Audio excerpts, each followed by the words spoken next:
Welcome to another edition of Teach the Geek interviews. My name is Neil Thompson. I'm the founder of Teach the Geek. I work with technical professionals so they can present more effectively, especially in front of non-technical audiences. And you can learn more about that at teachthegeek.com. Again, that's teachthegeek.com. Today, my guest is Ruth Driscoll-Lovejoy. She works in environmental policy, and as a part of her job, she's a frequent speaker to private and public sectors. Has she always been an effective communicator? If not, what'd she do to improve? What does working in environmental policy even mean? So I have a bunch of questions. So let's just jump right into it. Welcome to Teach the Geek interviews, Ruth. Hi, nice to be here. Yeah. So from the bit of research I did on you, I saw that you studied marine biology. Where did that interest come from? Oh, I mean, like most kids, I fell in love with animals pretty early on. I was one of the weird and precious naturalists, curious naturalists from a very early age. Growing up in Kentucky, not much water, but I would even go out into the backyard. And back then we had milkweed. And I would watch all the different organisms on there and study them and see if I could figure out what they were doing and why. And it was just really natural after going to summers in Texas, where some extended family had beach houses, to just fall in love with all the creatures there. And when I was, I think about 12, I went to SeaWorld in Florida and I met stingrays, which still are very important to me. And it was just all over from there. I touched them, they felt like this spongy rubber, and I said, I don't want to live in a world where, one, I don't know about these creatures. I need to know everything I can. And two, I don't want to live in a world that doesn't have them and isn't safe for them and future generations to appreciate them. So it was all over once I met the stingrays. Wonderful. Well, I'm glad there are people out there like you that have that appreciation for animals. Maybe I would have been such a person if I hadn't have something that happened to me when I was about 16. I remember I was walking home from school and it was cold outside, so I had my big jacket on. It was winter, and I was walking past this woman who was walking her dog, and right when I passed her, her dog raised up on his hind legs and bit me in my arm. Luckily, luckily nothing happened because I said I had this big coat on, so it was just a bunch of slobber on my jacket. But I just remember thinking then, oh, geez, I don't know what these animals are thinking, but Well, I can tell you, as somebody who studied marine biology, animals have their own opinions and their own ways of doing things. I often refer to sharks and stingrays, commonly called elasmobranchs. I'll often call them puppies because they really are. They're curious, they want to feel things, but they also often feel things with their teeth or with their mouths. That's where a lot of the sensors are. So I don't know what was going on with that dog that day, but I can say, if you're not comfortable around animals, just be aware of your surroundings, especially if you're going into the ocean. yeah, for sure. Yeah, he wanted to learn me that day for sure. I was like, I ain't the teacher. I also saw that you did, at least you went to law school too. So what was the motivation to do that? Well, there came a time when it was so much more than just wanting to study creatures and their survival and seeing a changing world and what does that mean for them and what does that mean for us in reference to the more natural world. And I wanted to take the science to the decision makers, which as a young person, I didn't know what I was saying was I wanted to be a lobbyist. And I know that's a rough term for a lot of people, like, oh, lobbyists are always bad. But it really is just a function of a job where you go to Congress or you go to state officials or you go to any official regularly and you say, these are the things that I want to happen. Here are the reasons why. And you provide a lot of science, you provide a lot of education. In my area, I needed to learn how to speak policy, how to speak law. So I went to law school to do that. It was an intense 3 years. I got my master's in environmental law and policy at the same time. And also with my focus in the ocean, I wanted to understand the international legal realm as well. So I focused also a lot on not just environmental law and policy, but international law and policy. And I think it really informed the where I am today. And I have a lot of skills, but I have not ever practiced as an attorney, although I am barred in the state of Oregon. Oh, okay, that's kind of cool. So, I mean, I mentioned in the intro that the work that you do is in environmental policy, but I also mentioned that I'm not exactly sure what that means. So, when it comes to what environmental policy, I guess the work that you do, what does it entail? A lot of people don't know what I do, which is totally fine. I don't think my parents know what I do after all these years. Environmental policy, or just working in policy in general, is at least in my world and a lot of the other environmental nonprofits that do policy, it really means that we are taking things that are happening in the world, the science and research on them, and we're interpreting that into a method that decision makers, either in the administration, so those are your federal or state agencies, or even your local agencies. The White House would also be in the administration, the president, or Congress. What do you want to see changed, or what do you want to see improved? And that is it's such a key skill set that is so critically missing from a lot of our curriculum, but that's why so many people become professionals in it. We go from this place of, I want to see the world change or improved, or I want to see something stay the same and not change. And my job is really to advocate for that. That's really what I do in environmental policy. It's a lot of advocacy. But the environmental part means that taking that science and trying to convert it into a language that can be turned into policy standards. And when you get to that thing, it's no longer just science for science sake, or science, it's really not usually a good idea to just say, let me have this number in a law, and that's what we have to achieve. What you want are these parameters, these standards that are informed by social leanings. And that's what environmental policy really is. It's taking that science, the social overlay, and trying to turn it into policy or law.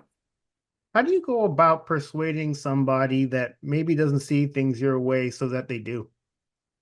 That's a great question. It's a very dynamic system.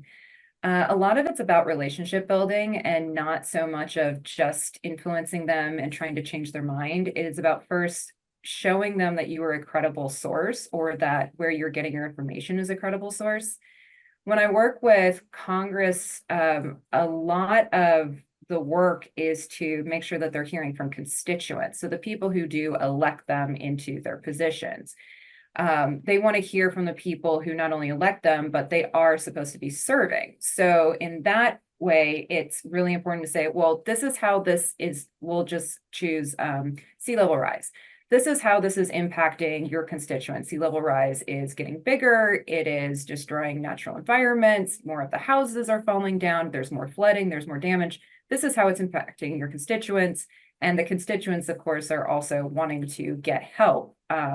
In my world, a lot of that is working with communities, or working with experts to find out what are the possible solutions there, and bringing that forward. So that's probably a lot of it is, one, get those credentials, establish that you're a trustworthy and a good source to come to, that you are speaking from an authentic place, and offer solutions. That's mostly what people want when you're talking to them, is not just to hear about problems. They want to have solutions already available. And if you can give them some options that reflect the kind of work that they can do, it's in their purview, or something they get excited about, you're much more likely to have a really good exchange with them, even if they started from a different place. The people who are listening or watching our conversation, Ruth, and all of this sounds interesting to them, they may want to get into environmental policy. How would you suggest they do so? Well, I don't necessarily suggest everybody go to law school. I did not have anybody telling me, I'm the first lawyer in my family. No one has ever worked in policy, so I did not have great advice. I was told to go to law school by a scientist, because we perpetuate this. If you're a scientist and you want to do policy, you need to go to law school. It's not the case. I would heavily recommend getting involved in some causes that are important to you. That can be a local election, or even right now, we're in election season nationally. So getting involved in something there. It's a way to start seeing how policy is shaped from the beginning, before somebody is elected or when they're getting reelected. Another path, if you want to go more of the academic route, you can get a master's. But I really think that experience is the best way. So if you're a young person who's really looking at this for the first time, considering also if you want to go to law school, but you really want to do policy and just be an influence and advocate, see if you can get an internship or even a job with local, state, or even federal offices. Lots of resources there. There's also, so many ways to volunteer doing that with organizations like mine, or other nonprofits that are doing great social work and environmental work. And I think that's really just a good taste of it before you actually commit to like 3 years of law school or even a master's, is really getting that experience. And also so much, as I said about this, is relationship building. So while going to school is really educational and I have so many skills from that, it isn't until like I really could apply it after getting out of school or during my internships that I knew what I was doing and really why I was doing it. So I think experience is still the best thing. And there's just so many different ways to do that, by volunteering or taking a job with local, state, federal government, or some current campaigns for nonprofits. You'd be surprised how many people finish an engineering degree and have no clue what an engineer does. What does an engineer do? It's such a broad category. I remember I had a guest on my podcast. This must have been a few years ago, one of my earlier guests. And she said she got through a mechanical engineering degree, all 4 years of it. And she finished it and still didn't really know what a mechanical engineer did. And she ended up just working a bunch of different types of jobs in that field and then realizing she didn't really like it all that much. And so she left engineering altogether. And I think now she works as a career coach.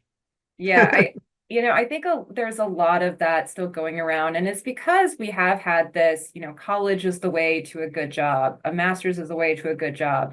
But asking an 18-year-old to know what they want to do for the rest of their life and saying that's all you're ever going to do, so that's the only education you should get, I, I would challenge particularly people who are, one, either looking to go back to school, going to school for the first time, or really just trying to figure out what career. Think about what kind of life you want to live. Like, one thing about being a lawyer is you have to take an exam and stay in one place to practice that. It's getting a little bit more flexible, but we still treat our careers as stock and still, and that's all we're going to do. And really, a career is very dynamic now. I've done so many different things and lived in so many different places, and all in service to environmental law and policy. But it's a lot of different experiences. And I don't think that I'm in the last place that I'm going to do. I don't think what I currently work on, aquaculture, is necessarily the only thing I'm going to be working on for the rest of my life. And that's great. So I encourage people who are looking at going to school or what do they really want to do and figuring that out, consider what kind of life you want and how you want to live it. If you want to travel a lot, I can say that probably law is not the thing for you.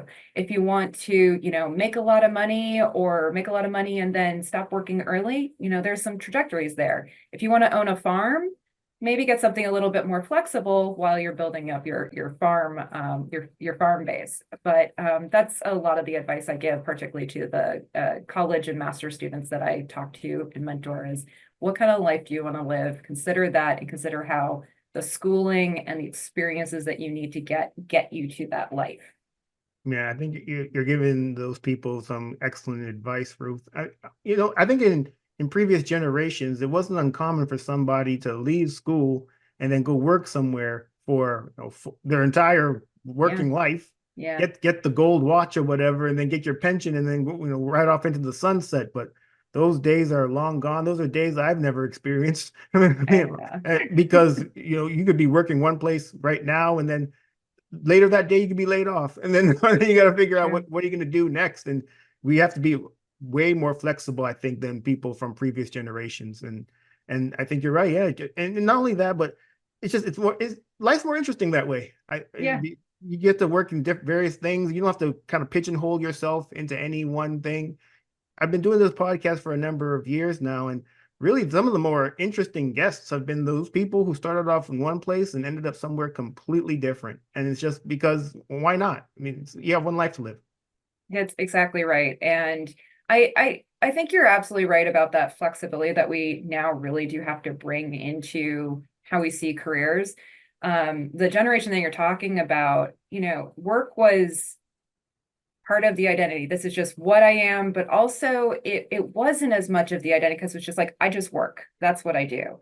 And I know for myself that work has always been, the kind of work I do has become this identity experience. And that's really destabilizing if you do lose your job, or, the grant funding doesn't come in, or whatever is happening.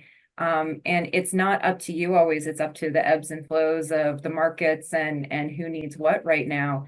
And removing ourselves a little bit from this is my identity, the kind of work or the specific work I'm doing, and more of this is the life I'm living and the purpose I want to bring to any job I'm doing. I think that's just such a good way to start reflecting on how we do what we do. Well, still, of course, like I really care about my work and I really care about my profession, but I'm so many more things than just that side of it. Yeah, I 100% agree with you. You mentioned earlier that a lot of the work, or at least some of the work that you do involves speaking with others. Is that something you've always been good at? And if not, what did you do to get better at it? I want to say I'm always good at speaking to others still, but I've had some very good key components of advice in my life. One of the best, particularly as I am a very fair-skinned person for anybody who's listening to the podcast, especially when I'm younger or when I get very frustrated, I flush. And as a kid, as a teenager, and as a young person who was starting to do public speaking or starting to do moot court, which is an exercise in law school, it's really embarrassing because it's on your face that you're nervous.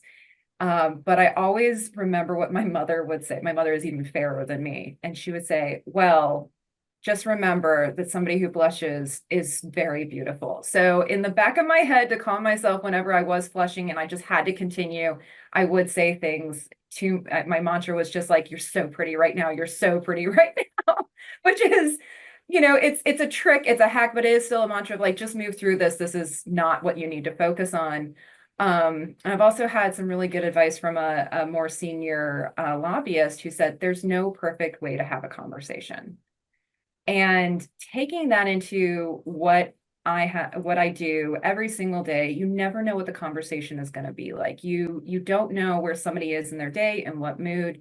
You can have a plan, and you should always have a plan. Preparing. I am this person who does in my head, I do really need to kind of think out the script of what I want to say, even if and as I get more comfortable with material, of course, I don't need to think about it so much. I just need to think about the purpose of the conversation. But I love being able to have that fluidity of knowing it's okay if it doesn't go the way I planned it because there's no perfect conversation. And in the moment, that at least calms me to have a more authentic engagement and not just be like, I'm only purpose driven and I have to say these things and I have to get this out. And if it fails, it's not my fault. That's really not how a conversation works. It's not how most things work. And in public speaking, I mean, I talk about aquaculture. Most people have no idea what that is. It is the farming of seafood, aquatic farming. Not just for seafood, you can get nutraceuticals and pharmaceuticals out of those things. When I talk to an audience who doesn't know much about it, I have no idea what questions I'm going to get asked. I will get asked so many things that I've never even thought about on that topic. And you just have to be able to go with that or say, I don't know, but I can get you more information, or that's just a really interesting point. I hadn't thought about it that way. So there's no perfect conversation. Just keep telling yourself you're so pretty when you're getting flustered. And also, be prepared to just not know everything. That's wonderful. And for the people who are watching this as well, unlike Ruth, I am not fair skinned. So I have no clue what it means like to be flushed. You can still tell yourself you're so pretty if ever you're feeling flustered. Yo, I tell myself that anyway. That's an everyday occurrence, Ruth. What are you talking about? Fantastic. Hey, you mentioned something that's really timely, actually. So this just happened earlier today, and this day hasn't even been going on for so long yet. But I was having this back and forth with somebody on LinkedIn when it comes to speaking on things that you know, as opposed to what you think. So I was of the opinion that you should make that clear, what you know as opposed to what you think. But this person says it's not really all that important because there are certain segments of the population who are unwilling to even say what they think. So they need to become more confident in just saying something. But I worry that those people who have that issue may now swing too far to the other side of just saying everything that they'll say things that they will know, but do they actually know them? But they feel this need to be more, I guess, what's the word I'm looking for? Direct and what's the other word? not just direct, but they need to they need to say things that they know and think, and it all kind of gets put together. But I'm of the opinion that if you don't know something, you need to be humble enough to say, I don't know, and don't pretend like you do. I don't want any people to be the types that just say that are know-it-alls and they just know everything and they're not comfortable saying that they don't know, because you could get caught out there saying something that you're saying with such confidence, but there might be someone in the audience that you're talking to that knows a bit more of it, and they'll call you out, and now what are you going to do? Everybody is like horror scenario of I've said something and I didn't know enough about it, and now someone's going to come up to me afterwards. Oh, what a terrible scenario. It, there's I think there's a lot of different ways to look at that. There are people who maybe aren't, or I think a lot of people are very insecure. Even if they know something really well, the more you know about something, the more you actually understand that you don't know as much as you really need to be considered an expert or an authority. I think it's really hard for so many people who get into a profession to even call themselves experts. I work in a field, I work on ocean conservation. I study marine biology, I studied law, but I still feel like I'm constantly learning and I need to be able to sit with that. But I also hear you that it's difficult a lot of the time now, particularly with the rise of social media and influencers and the way that we're marketed to, what is opinion and what is fact. And even in fact, if we're talking about science, one of the failings that we've been having in journalism is, this is not to lash out at anybody in particular, but science journalism is a very particular type of reporting. And you always can tell the difference because somebody will talk about evidence and the support for evidence if they are more scientifically trained.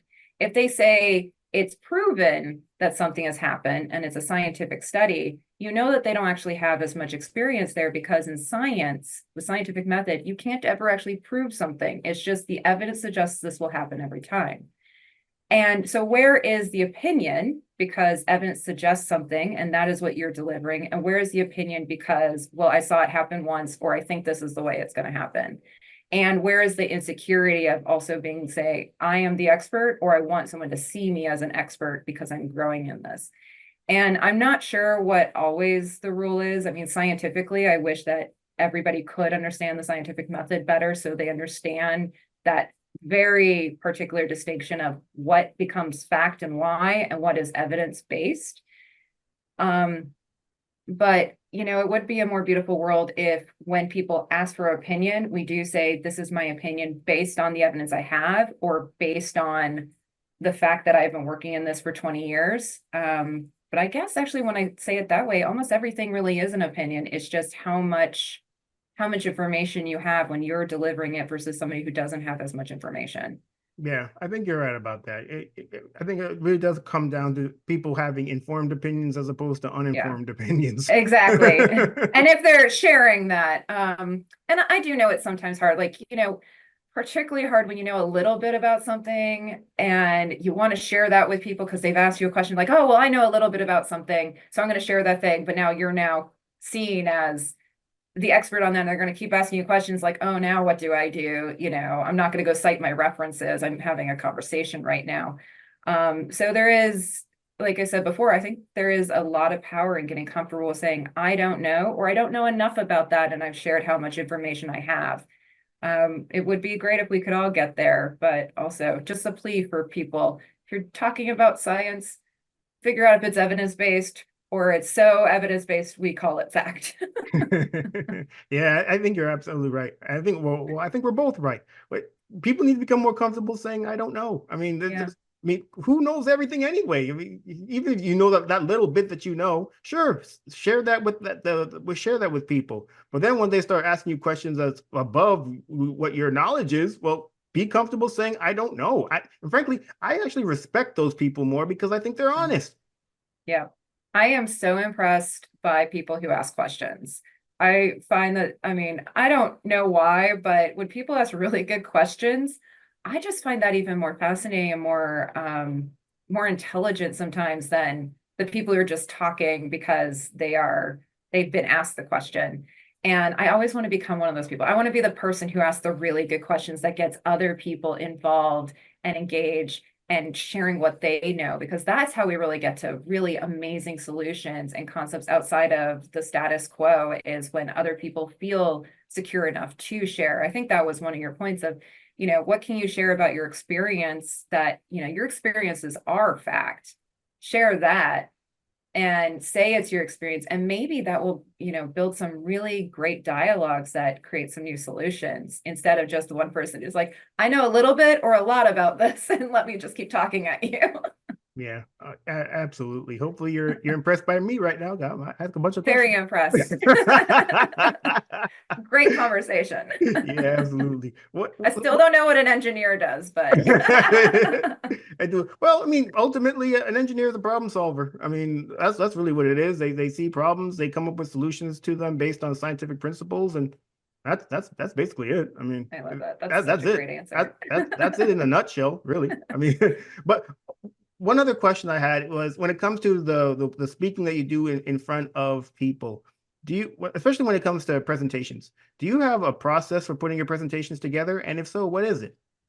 I do have a process. I first want to figure out what the purpose is and who the audience is. That's always the most important part. And the purpose informs, of course, how to then get this across to that specific audience. If there are slides, it's a little bit different. Want to make sure that it's just kind of a visual to aid what I am saying and not taking away from the presentation that I'm giving verbally.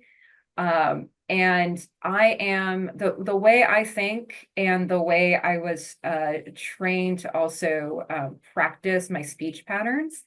I do often still write out something of a script, and then I just read it through to make sure that I'm hitting the points. And then I turn that into, bullets just as a reminder. Again, if I'm really comfortable with it, like if I'm talking about aquaculture or some ocean conservation or just my experience, I probably don't need too many cues of where to go next. But I just like to make sure that, one, I'm going to be on time. If it's 5 minutes, 10 minutes, I have the idea of what I want to say. And me doing kind of a script allows me to develop any narratives or stories and see how they connect from either slide to slide or piece to piece, before I scale it down into just some cues. Nice. Yeah, that sounds like an excellent process.